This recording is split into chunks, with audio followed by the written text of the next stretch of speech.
বাংলাদেশের নেতাকে তো মানে না সহজে অনুসারীরা। প্রতি মুহূর্তেই তারা যে নেতার চেয়ে বড় এটা প্রমাণ দেওয়ার জন্য মুখিয়ে থাকে। সেই কারণেই এই ধরনের একটা অনুষ্ঠানের এই পরিণতি হলো। আমরা তো জাতীয় ঐক্যের কোনো বহিঃপ্রকাশ দেখাতে পারলাম না। ভুল তো মানুষ করেই। নিশ্চয়ই এখানে ডকুমেন্টারিতে অনেক ভুল আছে। প্রথম ভুল আমি দেখেছি সেখানে তো আবু সাঈদের ছবিই নাই। আবু সাঈদ এই বিপ্লবের প্রতিচ্ছবি, প্রতীক। তার ছবি না থাকলে এটা কোনো ডকুমেন্টারি হলো না। সেখানে আরো নাই দেশনেত্রী বেগম খালেদা জিয়ার ছবিও তো নাই। প্রকৃতপক্ষে বক্তৃতা দেওয়ার মানসিকতা হারিয়ে ফেলেছি। যে দৃশ্য এখানে দেখলাম সেটিতেই অত্যন্ত দুঃখিত এবং লজ্জিত হয়েছি, ব্যথিত হয়েছি।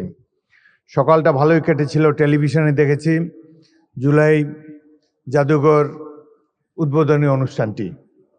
সেখানে মাননীয় প্রধানমন্ত্রী এবং অন্যান্য দেশের বিশিষ্ট ব্যক্তিবর্গ ছিলেন। জুলাই যোদ্ধাদের একটি মিলন মেলা দেখতে পেয়েছিলাম সকালে। জাতীয় ঐক্য সহজেই প্রতিভাত হয়েছিল, কিন্তু বিকেলের এই অনুষ্ঠানটিতে যা দেখলাম এটি অভিপ্রেত ছিল না, একেবারেই অনভিপ্রেত। জাতীয় অনুষ্ঠানে আমরা তো জাতীয় ঐক্যের কোনো বহিঃপ্রকাশ দেখাতে পারলাম না।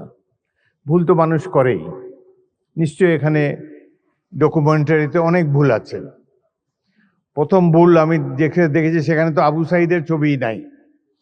আবু সাঈদ এই বিপ্লবের প্রতিচ্ছবি, প্রতীক। তার ছবি না থাকলে এটা কোনো ডকুমেন্টারি হলো না। সেখানে আরো নাই দেশনেত্রী বেগম খালেদা জিয়ার ছবিও তো নাই। সুতরাং কিছু ভুল হয়েছে এবং এই ভুল মাননীয় মন্ত্রী জোর হাতে স্বীকার করেছেন, ক্ষমা চেয়েছেন, বারংবার ক্ষমা চেয়েছেন। তারপর তো শান্ত হওয়া উচিত এই ধরনের একটা জাতীয় অনুষ্ঠানে। এটাকে পুষে সংসদের মতো একটা ওয়াকআউট, এটি বাঞ্ছনীয় নয়। আমি লক্ষ্য করেছি মাননীয় সংসদ সদস্য আক্তার তিনি তার অনুসারীদেরকে প্রশমিত করার চেষ্টা করেছেন, কিন্তু বাংলাদেশের নেতাকে তো মানে না সহজে অনুসারীরা। প্রতি মুহূর্তেই তারা যে নেতার চেয়ে বড় এটা প্রমাণ দেওয়ার জন্য মুখিয়ে থাকে। সেই কারণেই এই ধরনের একটা অনুষ্ঠানের এই পরিণতি হলো।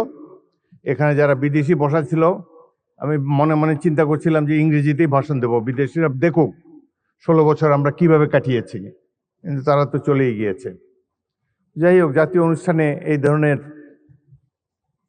বিশৃঙ্খলতা মোটেই কাম্য ছিল না। ভাই, আমরা তো জনগণের ভোট নিয়ে এখানে এসেছি, জনগণের নির্বাচিত প্রতিনিধি আমরা, হাওয়ার থেকে উড়ে এসে বসি নাই এখানে। সুতরাং এই সরকার নির্বাচিত একটি সরকার, এটুকু শ্রদ্ধা সম্মান প্রাপ্য।